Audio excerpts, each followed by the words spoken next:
दोस्तों, चीन की सेना से अचानक गायब हो जाना, उसका सबसे ताकतवर जनरल और 2/3 जो टॉप ऑफिसर्स हैं उनको सस्पेंड कर देना, बर्खास्त कर देना या फिर उनका लापता हो जाना। तो इस ऐसे में क्या सवाल उठता है, क्या चीन में शी जिनपिंग के खिलाफ तख्ता पलट होने की तैयारी चल रही है? तो नमस्कार दोस्तों, आज हम बात करने वाले हैं एक ऐसी खबर के बारे में जिसने पूरे ही वर्ल्ड में हंगामा मचा रखा है कि चीन में जो तख्ता पलट है उसकी एक तरह से तैयारी होने वाली थी। वहां के जो सबसे प्रमुख और सबसे ताकतवर जो जनरल थे उनको हटाया जा रहा था, क्योंकि शी जिनपिंग को कहीं ना कहीं उनसे खतरा था। तो शी जिनपिंग ने अपने सबसे करीबी दोस्त जो थे और चीन के सबसे बड़ा ताकतवर जो यांग यूक्सिया थे उनको उनकी जो पोजीशन है उससे हटा दिया, एक तरह से उनको डी पोजीशन या फिर सस्पेंड कर दिया गया है।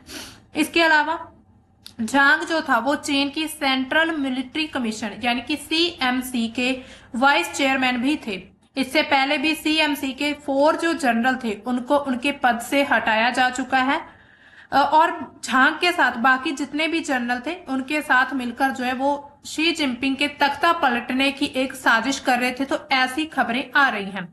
तो अब देखिए, किसी भी मतलब चीन में जो है सैन्य सत्ता में ये बड़ा बदलाव होना कोई आम बात नहीं है, क्योंकि जो चीन की सेना है उनको सबसे एक तरह से पूरे एक तरह से साउथ एशिया में या फिर अगर हम एशिया की बात करें उसमें सबसे ताकतवर सेना जो है वो चीन के पास ही है। अब देखिए, ये जो जनरल जो झांग यूक्सिया थे वो कौन थे, उनके बारे में थोड़ा जान लेते हैं।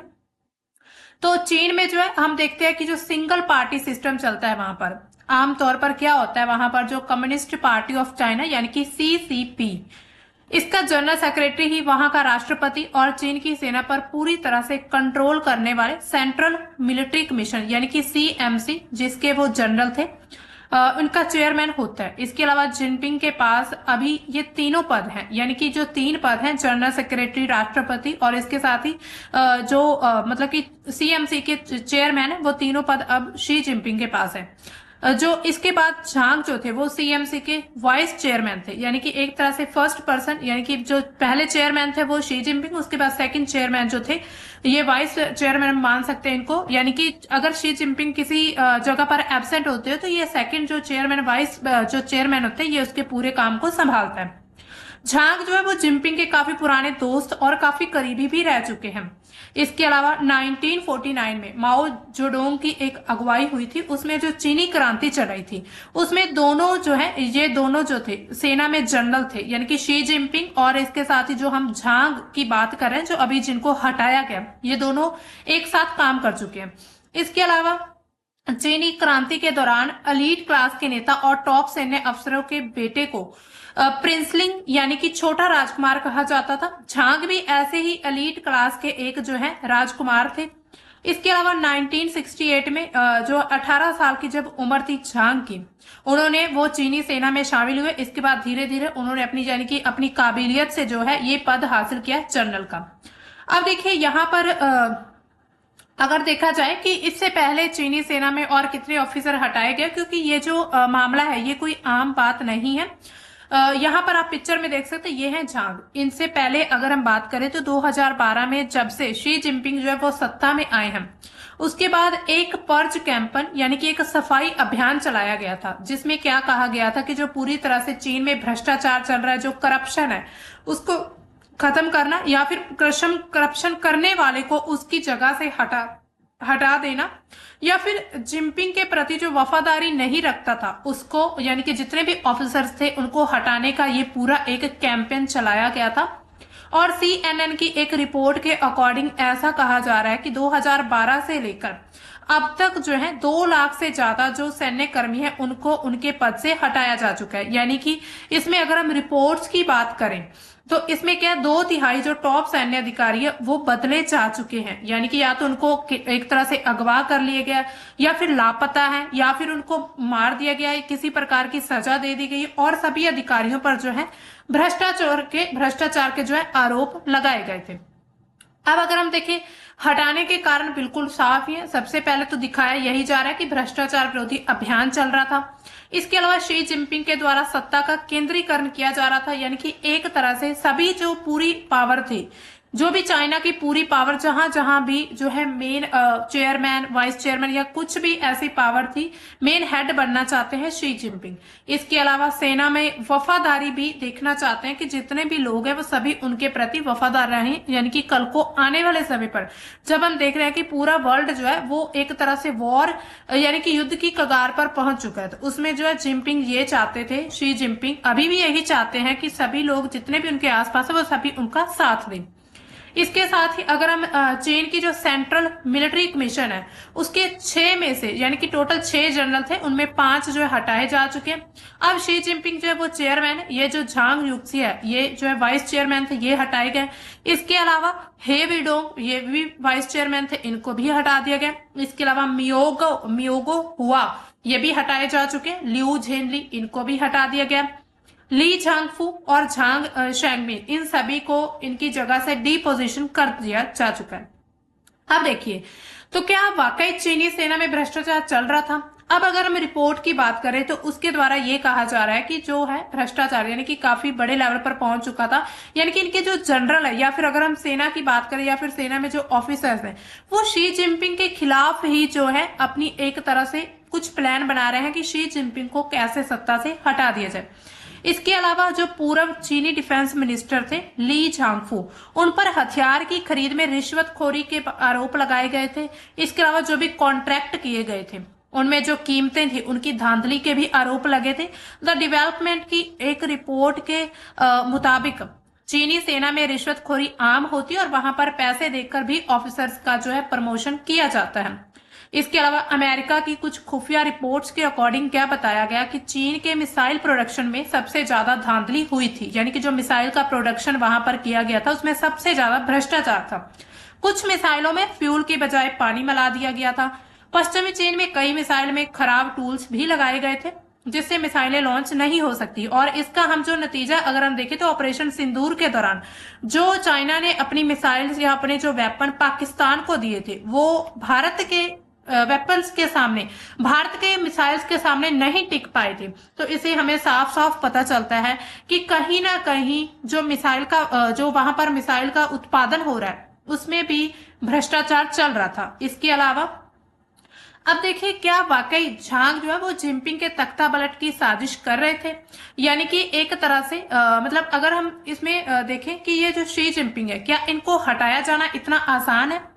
अब देखिए, जब जिनपिंग गायब हुए थे तो कहा गया था कि उनकी तबीयत मतलब ठीक नहीं है। इससे पहले हालांकि ऐसी बहुत सारी मुश्किलें भी लगी थी लेकिन इसका कोई सबूत नहीं मिला था कि वो तख्ता पलट होने वाला है। इसके अलावा दूसरी वजह क्या है, चीन में जो अभी राजनीतिक उठक पटक चल रही है, यानी कि अगर हम वहां की आर्थिक स्थिति की बात करें तो वो भी अभी वहां पर डामाडोल हो रही है। चीन के अंदरूनी मामलों में जानकार टैंग जियांगजिन के मुताबिक उन्होंने क्या कहा कि जिनपिंग की गैर मौजूदगी में सबसे बड़े फैसले लेने का जो अधिकार है नई body agency of decision making, यानी कि एजेंसी ऑफ जो डिसीजन मेकिंग रहेगा,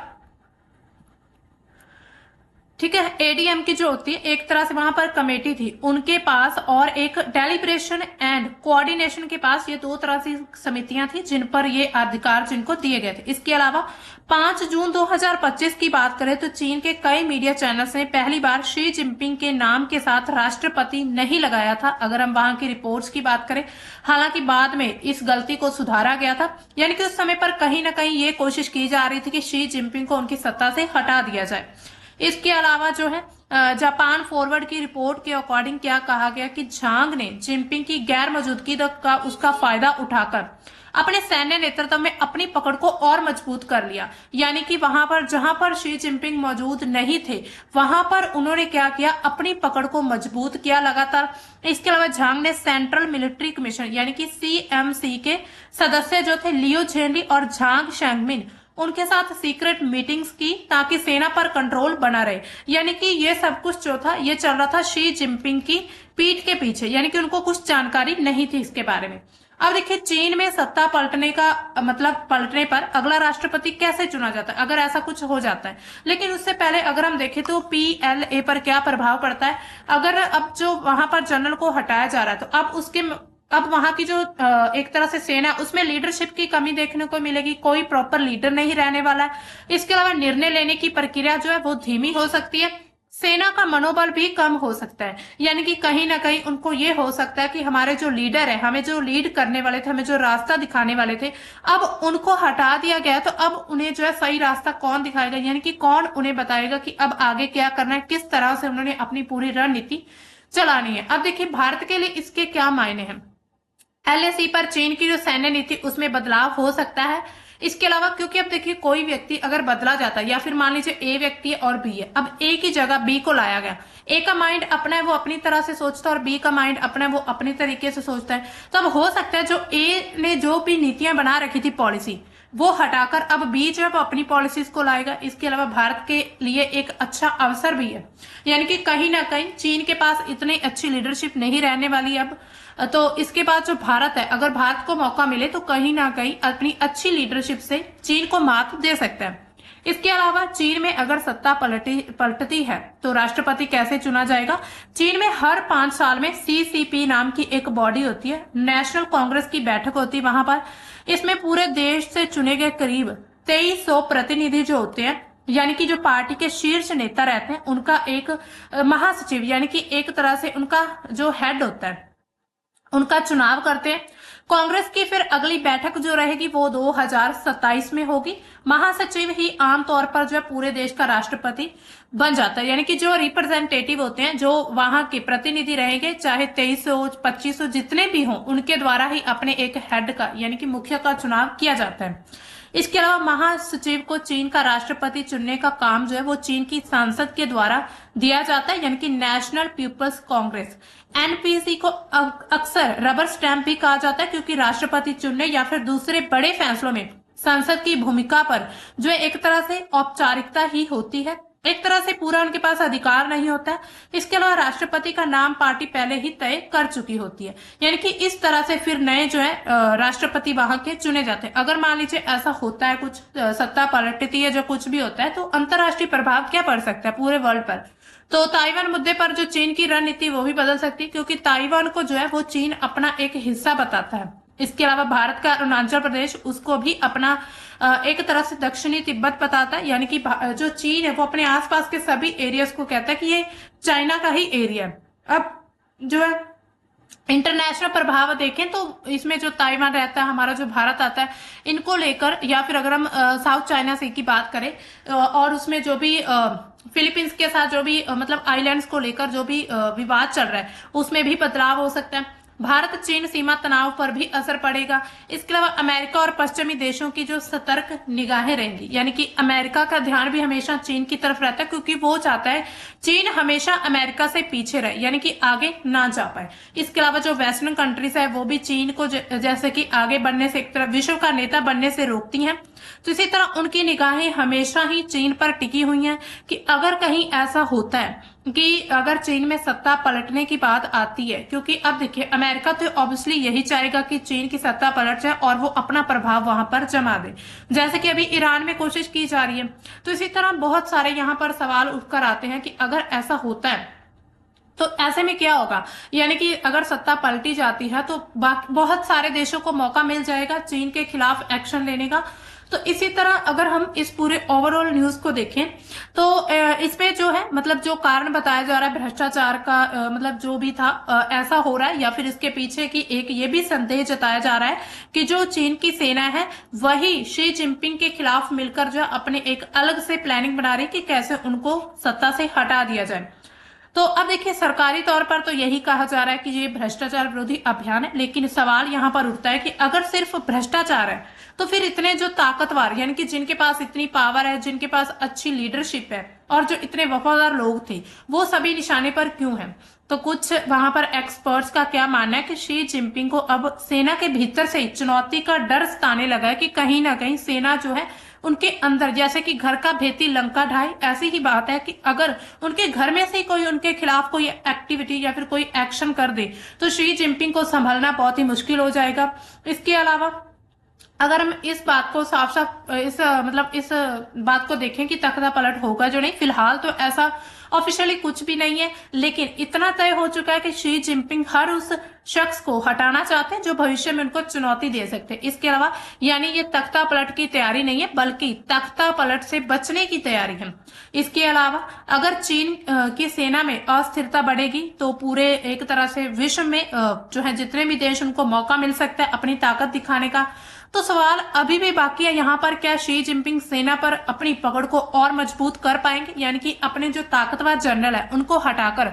खुद को जो है सेफ रख पाएंगे, या फिर चीन के भीतर ही कोई बड़ा भूचाल आने वाला है। तो आप क्या सोचते हैं, कमेंट में अपनी राय जरूर लिखिएगा और ऐसे ही एक्सक्लूसिव खबरों के लिए चैनल को सब्सक्राइब करना ना भूलें।